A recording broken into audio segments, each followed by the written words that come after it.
Tonight, Tales of Tomorrow presents Blunder, starring Robert Allen and Anne Laurie.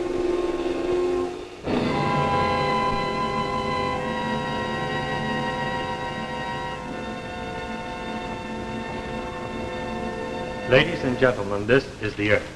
Just as it might look if you were standing on the planet Venus instead of being here in this planetarium. Earth being 25 million miles from Venus, our planet would not look much bigger than a giant. And even at that, there wouldn't be many days on Venus when the atmosphere would let you see as much of it as this.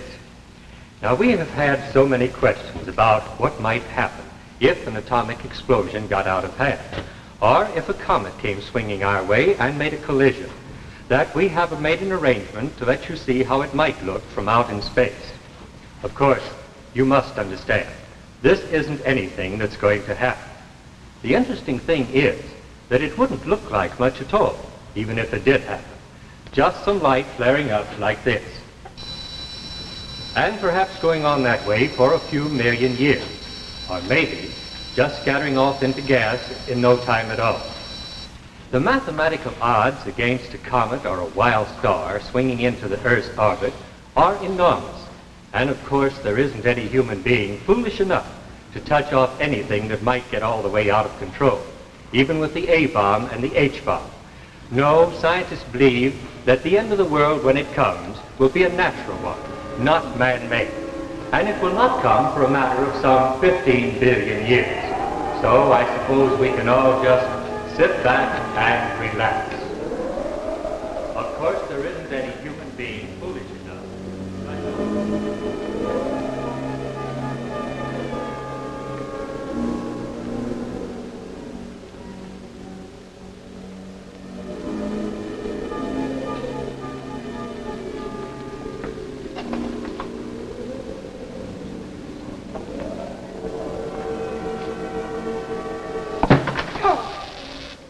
You're not going to... No, Jane. I'm just getting things ready. You see, the activator doesn't work until the switch is thrown. Now, I told you the experiment wouldn't start till 9, and it won't. These last few minutes, Carl, they seem to take longer than all the years you put on this experiment. Well, at 9 o'clock, we'll know the answer. After the activator starts the bismuth reaction. Reaction? But, Carl, you can't go through with it, not until... Jane, I'm not backing out now. I've told you there isn't one chance in 100 of any trouble. 1 chance in 100? I'll call it 1 chance in 1,000. I've gone through these calculations over and over, and the answer is always the same. Bismuth fission is possible. The pile we've built up down in the mine is going to start off a slow, controlled reaction, not an explosion. But you sent Dunning and the others to Tromso, Carl. Wasn't that because of the danger? Their work here was over, Jane. Now, after the reaction starts, then's when our work starts, the making of contracts, hiring a full workforce, getting in the lines to get the power out. Oh, we'll have a natural furnace a mile square and hundreds of yards deep. The whole Arctic Ocean to draw on to supply power for all of Scandinavia. Everson, Dunning and Company's going to be big business, Jane. Very big business. I didn't have to make any contracts in Tromso, Carl. But you wanted to send me away, too. Well, we're stuck out here in the wilderness, darling. Why should a man ask his wife to stay here when... Yes, Carl, why should you ask me to stay here when that... I never could fool you, could I? You're not sure, are you, Carl? No, don't try to fool me. You're worried, too. Well, all right. Maybe there is 1 chance in 100 of trouble. I don't suppose there's any point in not facing up to it now. Well, then you do admit that this could go wrong, Carl. That this particular way could be more dangerous than all they've done with uranium and all the other elements. Yes, there is a remote possibility that by splitting the bismuth atom, we might touch off oxygen. Oh, touch off oxygen? Oh, now, wait a minute, Jane. I just said there was a remote possibility. Theoretically, the sun could explode tomorrow, but it isn't likely. Well, this is the same. But oxygen's everywhere. It's in the air. It's in water. Why, Carl, the whole world could become a gigantic atom bomb. That's right. Well, then shouldn't you be reading more data, Carl? I mean, you always used to check and recheck your information, and this time you haven't even paid any attention. Carl, there were reports from Dunning and the others, and you haven't even read them. Why, if Joaquim Ortega gives up on this, well, Mightn't the danger be the very reason? I don't know that anybody's given up, Anne. Things that are published are months, years behind events, and I could read myself blind and not be 1 millimeter further ahead than I am tonight. And what's the point of reading anything when it's so heavily censored? Oh, look, Jane. This dinner was supposed to be a party, wasn't it? Carl, listen to me. You and Dunning have been working here in secret, but outside the there are secret stage is over, Jane.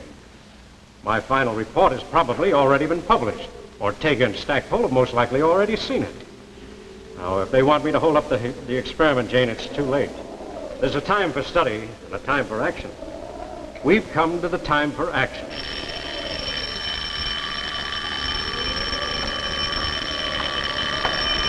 Running at Tromso, calling Carl Everton. Hello. Hello, Hugh. This is Carl. What is it? Carl, are you still holding to the schedule? All set. It goes off at 9. The thing is, someone's been trying to get through on the phone from London. I'm not sure it's the I can't take any messages now, Hugh.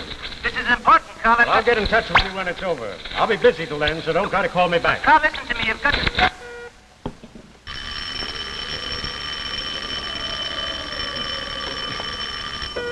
Look, Hugh, I told you no more talk till it's over. But there's a call from London, Carl. I'm cutting out all the way now, so you'll be just wasting your time if you try to get me back. But, Carl, listen, you've got...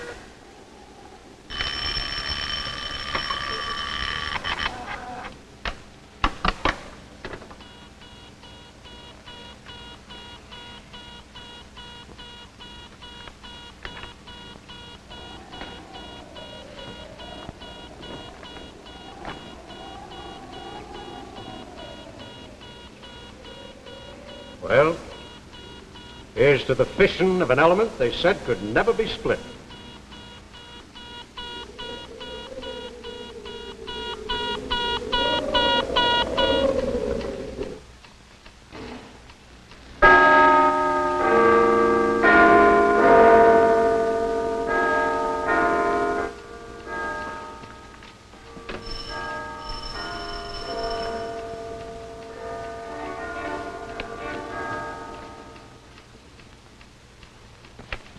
Dr. Ling, open up. Hurry. Who is it? Open up, Chu Ling. It's Stackpole. Why, hello, you come in. No, there isn't time. Have you read the Zurich Quarterly yet? Why, we're just starting it. Just why, what's the matter? It's Everson. He's experimenting with that bismuth fission theory of his. Experimenting? Yes, I know. It'll set off an oxygen reaction. We know it, but Everson doesn't. How far has he gone? I don't know. I've been trying to get Dunning on the telephone all day. I can't get through. Well, what shall we do? I've chartered a plane. We've got exactly 10 minutes to get to the airport. Wait till I get my coat. Good. I'll get a cab. The cabby! Cabby, here! Cabby! Wait, Stackpole! Wait, I'm coming!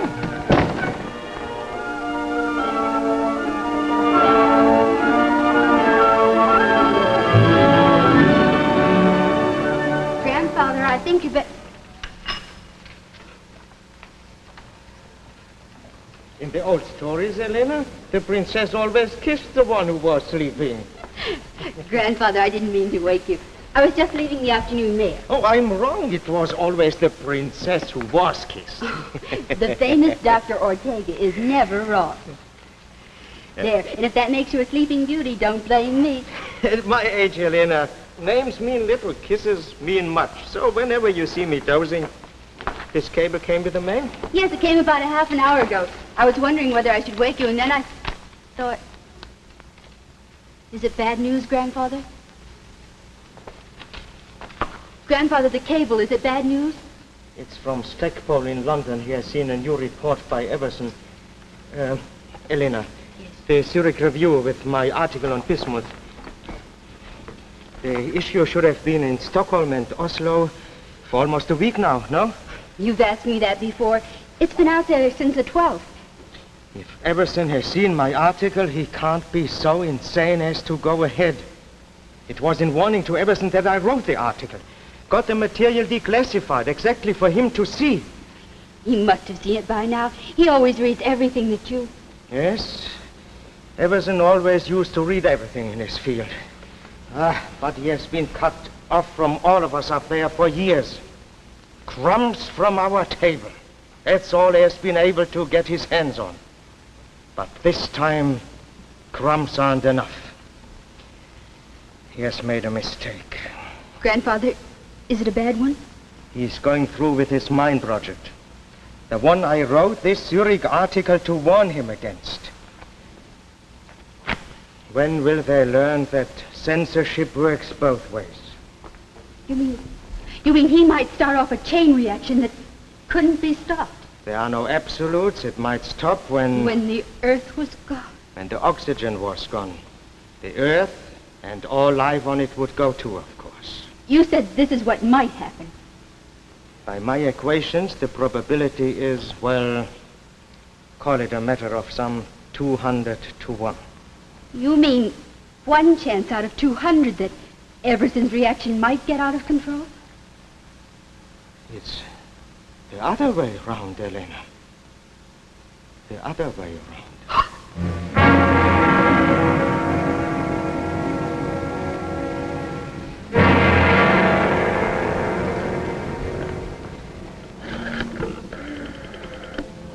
Operator, this is Joaquim Ortega calling. I want to put in a person-to-person call to Washington. To the President. Yes? The President of the United States. Dunning, you don't seem to understand. It's a disastrous mistake that Everson's made.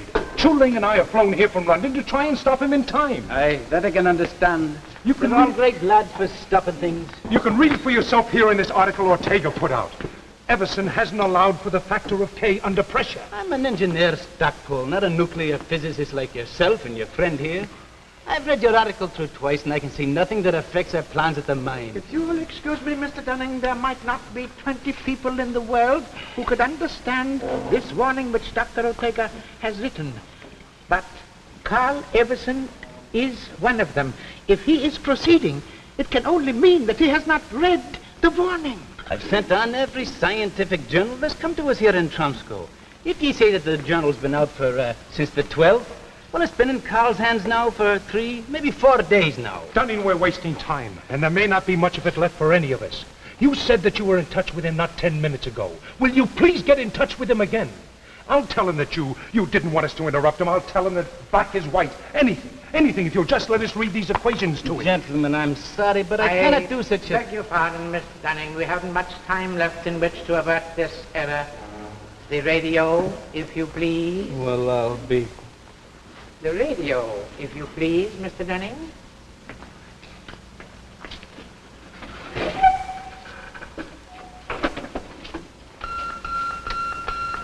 Dunning at Tromsø, calling Carl Everson. Dunning at Tromsø, calling Carl Everson.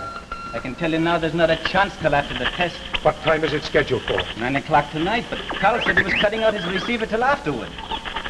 Look, Dunning this may be only an outside chance, but it doesn't need both of us.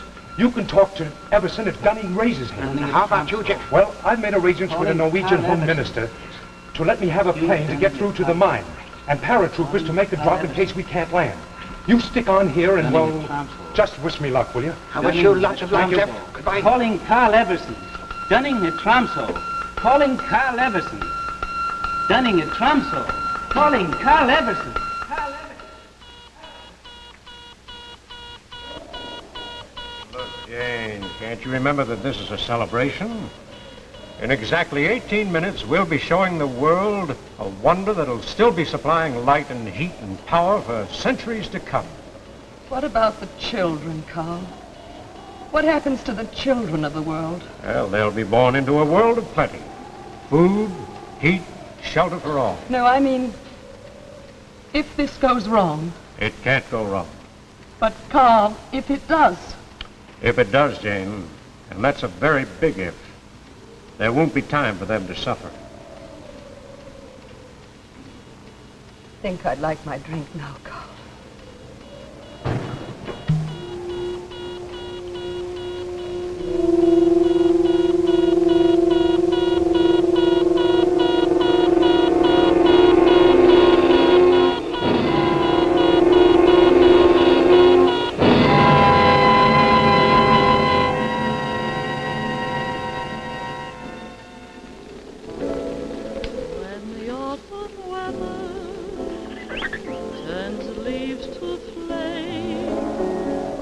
One hasn't got time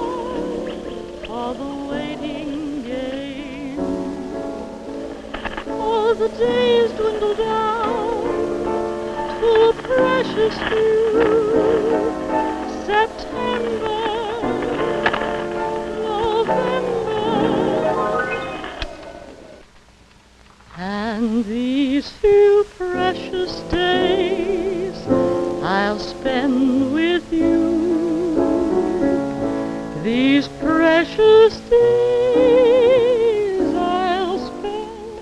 We interrupt this program to relay an urgent warning to Carl Everson. To Carl Everson, to Carl Everson. Dr. Ortega of America asks you to hold off until he can talk with you. Don't start the reaction. Hold off and call Tromso. Dr. Ortega asks you to hold off and call Tromso.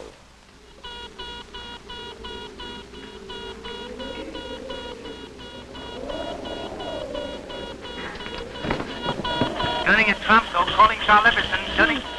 Jane. Thank God, it's Carl there. He's got to Please, listen I to me. have to talk to you. Now, look, Jane, I didn't want you to stay on, but since you're here, remember you're just as responsible for this project as all of us. We've got to go through with it. I'm scared, Carl. Carl, I'm scared.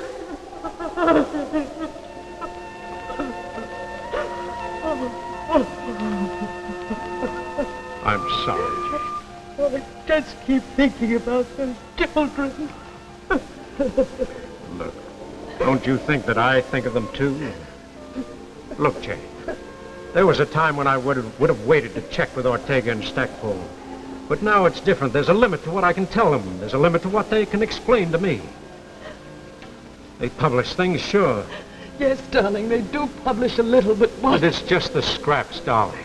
In Moscow and Leningrad, they can't even publish scraps. But if I can once show them that bismuth fission is a workable, existing reality, I'll make them all talk. Not about war and weapons, but about the full development of this wonderful new power that's coming into our hands. About the simple, inexpensive plants that they can set up all over the world. I'm thinking of the peaceful development for all the billions of people who've never had enough to eat, of this cheap, limitless power that can end poverty in the world. Oh, Carl.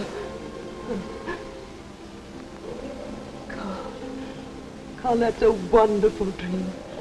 But the responsibility, do you have the right to take that on yourself?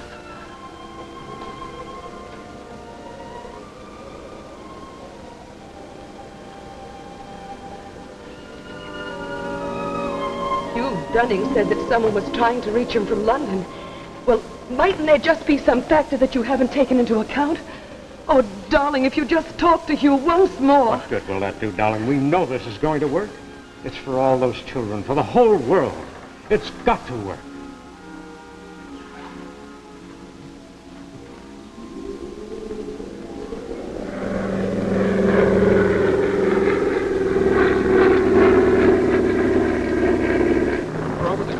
Stackpole. It'll be a few moments now. Does the pilot know his way from here? Yes, we've trained over this area.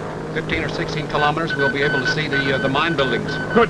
And you might say a prayer that there'll be some buildings left to see. Carl Everson. This is Jeff Stackpole. Calling Carl Everson. Jeff Stackpole calling Carl Everson. Ortega says, don't set off the reaction. You're forgetting a factor of K. You're forgetting a factor of... There's something wrong with the radio. Oh, yes, here he is. You got it? Carl Everson, this is Jeff Stackpole, coming in on a plane. We'll be in over the mine within minutes. We'll land by paratroop in the open spaces just north of you. Carl Everson, this is Jeff Stackpole. Stackpole calling Carl Everson. Stackpole calling Carl Everson. Stackpole calling Carl Everson. They haven't. Well, please have them keep trying. Yes, it's top priority and very urgent. Thank you.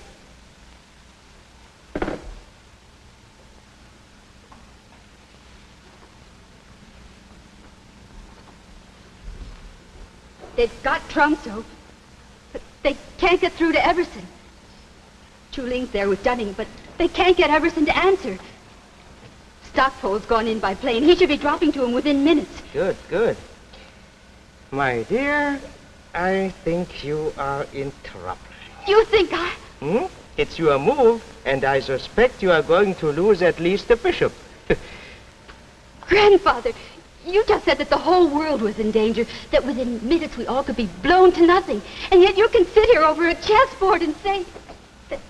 Elena, dear, They reach Carl Everson in time now, or they don't. If they don't, there's no remedy that can be devised against this irretrievable blunder. So, let's see about your bishop. But, Grandfather, there must be something that we can... There's nothing more now, not from here. What can be done is being done. Perhaps we've all been afraid too long. Now, I have regrets, but there seems very little fear left. Regrets? Big ones, little ones.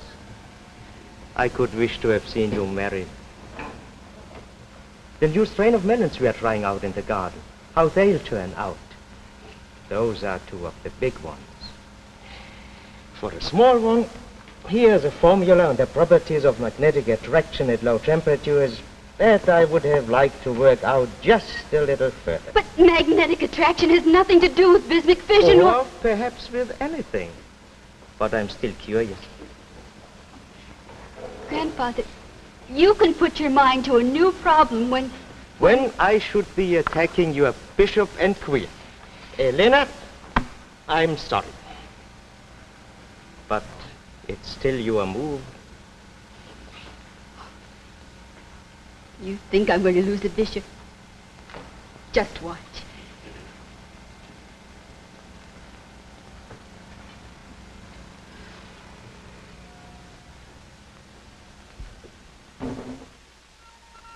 Urgent warning to Carl Everson. Urgent warning to Carl Everson. Don't touch off the reaction. Don't touch off the reaction if you see or hear a plane approaching that is Stackpole trying to help you. Urgent warning to Carl Everson. Dr. Ortega says you're wrong, absolutely, positively wrong. Urgent warning to Carl Everson. Urgent warning to Carl Everson. Calling Carl Everson.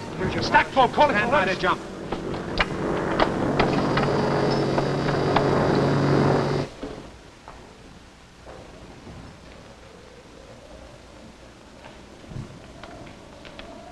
Well, that's that. Well, it's just minus 52 seconds, darling. Oh. After it happens, will it be long before we... Before we know, it might be 6 seconds, might be 8, depending on how long it takes for the acids to eat through the plates down below after the reaction starts. And then if everything's all right, will we know right away? If it goes past 8 seconds, you'll know that we're off on schedule and everything's under control. If it doesn't, I doubt very much that we'll know that it didn't work. Carl, there's one more thing. Now, wait a minute, Jane. No more, you promise. No, it's not about calling Dunning or what's happening down below. It's about us, Carl. I was wondering if you'd kiss me.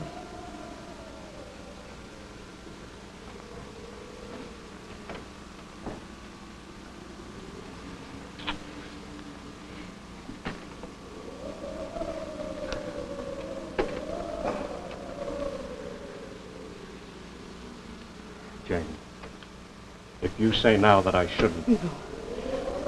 I'm ready now.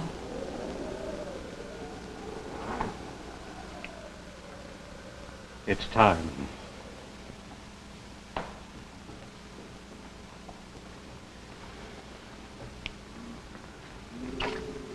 Well, here's to the future. To the future, Carl. Whatever it brings.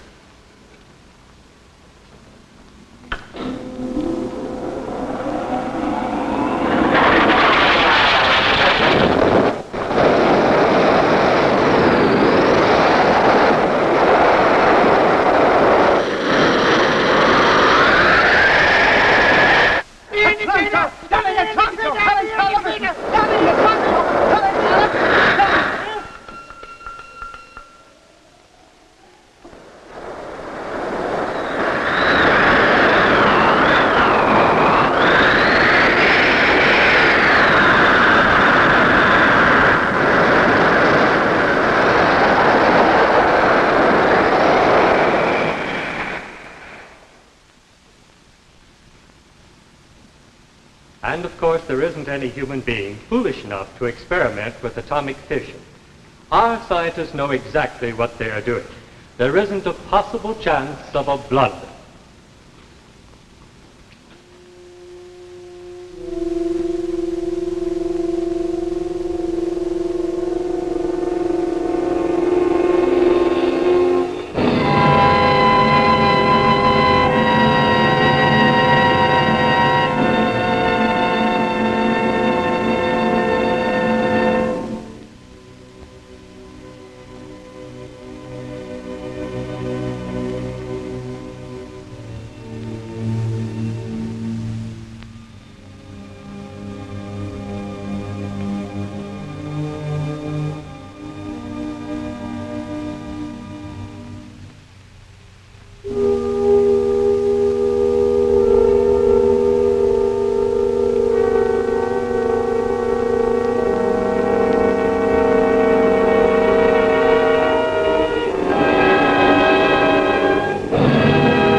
Tune in next week at this same time when Tales of Tomorrow will bring into your home an exciting television play, A Child is Crying. Mr. Walter Abel stars in this gripping story of a youngster upon whom depends the security of the United States. Remember Tales of Tomorrow next week at this same time. The preceding program, originally telecast by ABC in New York, has come to you by special video recording. This is ABC, the American Broadcasting Company.